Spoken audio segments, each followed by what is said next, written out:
Инаку, интересно е за јавноста да се знае во што се состојат тие илјадници, скоро 6000 амандмани на два закона, кои што самите закони имаат ограничен број зборови во себе.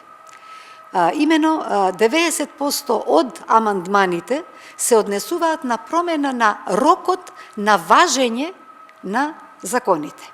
И тоа како изгледа? Еве, еден ист пратеник предлага серија различни рокови од кога законот би можел да важи. Без да го споменам пратеникот, ќе спомнам. Значи, една измена се однесува дека законот да се применува од 20 јули 2051 година. Па, друг термин е да се применува законот од 11 октомври 2071 година. Па имаме пример на амандман да се применува од 28 октомври 2080 година. И вака, ден по ден менувано е едно 50 години, изменети се датумите од кога еден закон да важи. Прво, мора да се каже дека ова е изигрување на една сериозна институција каква што е Собранието на Република Македонија.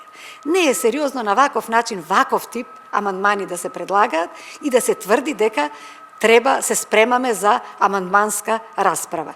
Но, во ред, еве така некој сметал, во ред, го почитуваме волјата на нашите колеги, дајте да разговараме за нивните предлози. Со што не сакаат да се отвори расправа за овие амандмани. Дали некој се срами од своите амандмани?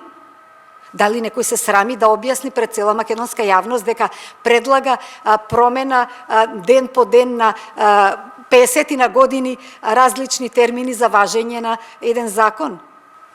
Веројатно низ расправа, низ дебата, ќе се дојде до логични заклучоци што е она што може да се прифати, што е она што не е ни за прифаќање, ни за дебата, меѓутоа во секој случај факт е дека ваков тип на илјадници амандмани може да одат во една расправа. Може да се групираат. И тогаш ќе добиеме неколку групи на амандмани, можеби сите тие 6000 амандмани да се сведат на едно, 2, 3 или 5 амандмани. И по кои што ќе се расправа и конкретно ќе може да се одличи.